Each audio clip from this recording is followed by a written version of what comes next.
আসসালামু আলাইকুম ওয়া রাহমাতুল্লাহি ওয়া বারাকাতুহু। আমরা প্রিয় যশোরবাসী, আমরা চাঁদাবাজদের বিরুদ্ধে কথা বলি, মন খারাপ করে একটা রাজনৈতিক দল। আমরা নির্বাচন কমিশনের দ্বিচারিতার কথা বলি, মন খারাপ করে একটা রাজনৈতিক দল। আমরা টেন্ডারবাজির বিপক্ষে কথা বলি, গুসা করে একটা রাজনৈতিক দল। আমরা সংস্কারের পক্ষে কথা বলি, গুসা করে একটা রাজনৈতিক দল। আমরা বলি লন্ডনে বসে ষড়যন্ত্র হয়, গুসা করে একটা রাজনৈতিক দল। লন্ডনে অবশ্যই ষড়যন্ত্র হয়। হাসিনার পতিত দূষররা একটা পক্ষ পালিয়েছে ভারতে, আরেকটা পক্ষ পালিয়েছে লন্ডনে।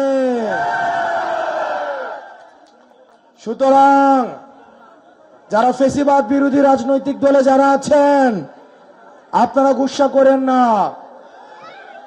চাঁদাবাজ যদি আপনারা না হন, আপনাদের গায়ে তো লাগার কথা না।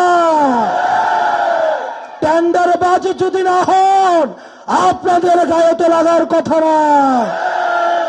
আপনারা কি সংস্কারের বিরোধী অবস্থান নিয়েছেন? যদি গুসা করেন তাহলে ধরে নিব আপনারাই সংস্কারে বাধা দিচ্ছেন। প্রিয় তরুণ প্রজন্ম, এখানে আমার যে ভাইয়েরা উপস্থিত হয়েছেন, পরবর্তী বাংলাদেশ আমাদেরকে বিনির্মাণ করতে হবে। পরবর্তী বাংলাদেশ আমাদের সাকিব শাহরিয়ার ভাইয়েরা করবে। পরবর্তী বাংলাদেশ খালেদ সাইফুল্লাহ ভাইয়েরা করবে, ইয়াহিয়া জিসান ভাইয়েরা করবে। তাদের হাতকে শক্তিশালী করতে হবে। ভারতে বসে, লন্ডনে বসে আওয়ামী লীগের পতিত দূষররা এখনো পর্যন্ত ষড়যন্ত্র করে যাচ্ছে। আমাদের সংস্কার কার্যক্রম হতেই হবে। তাতে যদি কেউ বাধা দেয় তাহলে আমরা ধরে নেব আওয়ামী লীগকে পাহারা দেওয়ার জন্য আওয়ামী লীগের এক্সটেনশন হিসেবে আপনারা এই দেশে কাজ করে যাচ্ছেন। প্রিয় যশোরবাসী, ৭১ সর্বপ্রথম যেই জায়গাটা স্বাধীন হয়েছে সেটা হচ্ছে যশোর।